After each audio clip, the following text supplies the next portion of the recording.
وہ ایک गुनाहगार बनी इसराइल की उसकी कहानी मौजूद है कि वो आया और नेकोकार से उसने कोई बात की तो उसने उसको झटक दिया, और वो इतना नेकोकार था जब वो चलता था तो बादल उसके ऊपर साया करता था।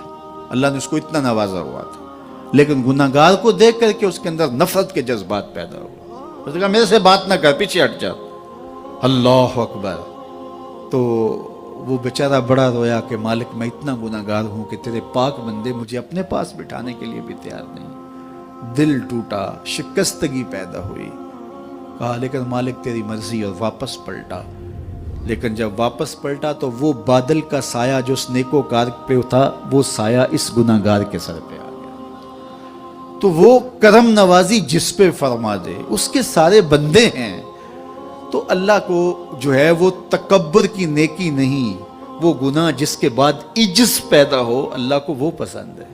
वो गुनाह जिसके बाद तौबा के जज्बात उभरे, बंदे को शर्मिंदगी का एहसास हो। तो मत ऐसे बने कि 4 नमाजें पढ़ लें तो सब बेनमाजियों को हकीर जानने लग जाएं। थोड़ा सा काम कर लें, सदका और खैरात कर लें तो बाकी मालदारों को हकीर जाने लगे। आपको दीन के काम की तौफीक मिल गई है तो आप दीन के ठेकेदार बन के बैठ जाएं कि मैं इतना बड़ा जलसा करवाया, अब मेरे अलावा तो कोई यहाँ मुसलमान नहीं रहता, मैं ही सबसे बड़ा आशिक रसूल और मैं ही सबसे बड़ा मुसलमान हूँ। ना, ऐसा ना कीजिए। अल्लाह ने आपको तौफीक दी, आपने लोगों को दावत दी, पता नहीं किस आने वाले पे कितना करम हुआ है। ये तो उनकी रहमतें हैं, वो जिस पे चाहे जैसे चाहे बरस जाएं।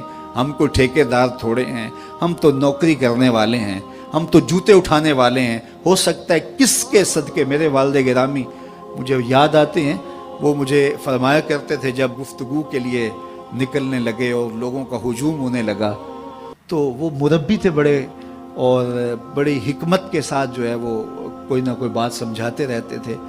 तो एक दिन फरमाने लगे कि एक खतीब था, बज़ाहिर अच्छा किताब करता लेकिन अंदर से वो इतना अच्छा नहीं था। तो जब वो फौत हो गया तो वो बख्शा गया, तो उसने अल्लाह से कहा कि मेरे मालिक, मेरा तो कोई अमल ही नहीं है कि मेरी बख्शिश होगी और मेरी मग़फ़िरत हो गई। तो फरमाया कि हाँ हम तुझे जानते हैं, लेकिन एक दिन तू कहीं वाज कर रहा था, मेरा एक बंदा बैठा था, उसको पसंद आ गया, मैंने उसके सदके तेरी मग़फ़िरत फरमाई। उठ फरीदा सुत्या ते मेला वेखण जा, उठ फरीदा सुत्या ते मेला वेखण जा, वत कोई बख्शिया मिल जावे ते तू ही बख्शिया जा। तो पता नहीं किसके सदके से अल्लाह रहमतों का नज़ूल फरमाता है। बेअमल को देख करके उससे नफरत नहीं है, नफरत तो गुनाह से है, गुनाहगार से नहीं है। लेकिन कोशिश की जाए कि ये अमले बद छोड़ दे। अल्लाह अकबर। एक जनाजा गुजरा और वो जनाजा किसी गैर मुस्लिम का था, तो चश्मान रहमत में आंसू आ गए। तो सहाबा ने पूछा कि हुजूर ये यहूदी है या ईसाई है, कोई उसका जो मज़हब था वो बताया। तो फरमाया कि मुझे इस बात पे अफसोस आया कि ये इस्लाम नहीं ला सका और कुफर की हालत में मर गया। तो अगर ये इस्लाम लाता और जो है वो जन्नत की राहों का मुसाफिर होता तो कितना अच्छा। ये उसके साथ भी हमदर्दी है। तो अल्लाह की मखलूक, ये जन्नत के अकेले ठेकेदार बनने की कोशिश ना करें कि मेरे अलावा कोई जाए ना, जन्नत के दरवाजे पे मैं बैठ जाऊँगा किसी को, ये ज़्यादती है। मेरे तो आला हज़रत ने ये कहा था, एक मेरा ही रहमत पे दावा नहीं, शाह की सारी उम्मत पे लाखों सलाम। तो इसलिए उम्मत साजी की एक तो कोशिश करिए, अपने अंदर बाहमी छोटे छोटे नज़ा इख्तलाफ, ये इंसानी फितरत है। इंसान के अंदर तबाह के अंदर इख्तलाफ है, तरजीहात के अंदर जो है वो इख्तलाफ है, अपने अपने मिजाज के अंदर तफावत होता है।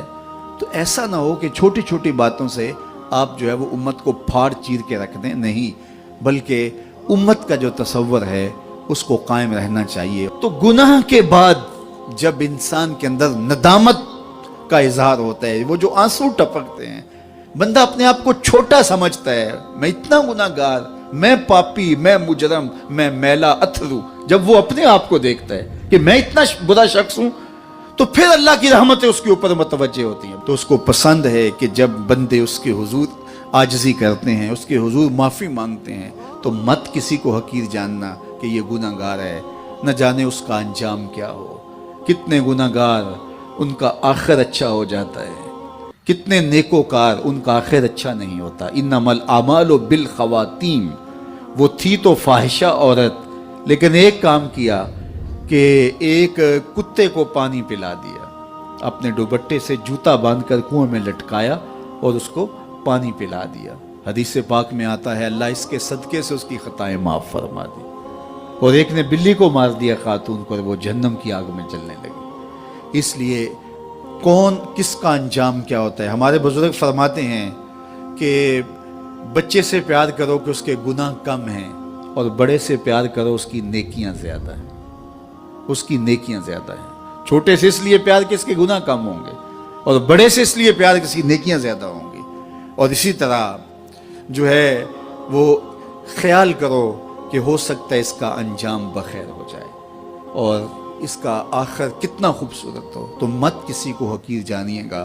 ایک میرا ہی رحمت پہ دعویٰ نہیں، شاہ کی ساری امت پہ لاکھوں سلام۔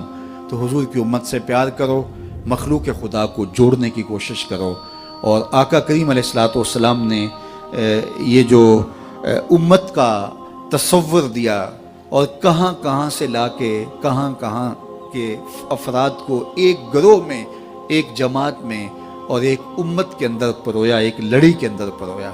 اس امت کو امت ہی رہنے دیا جائے۔ اللہ مجھے آپ کو اپنی پناہوں کا حصار عطا کرے۔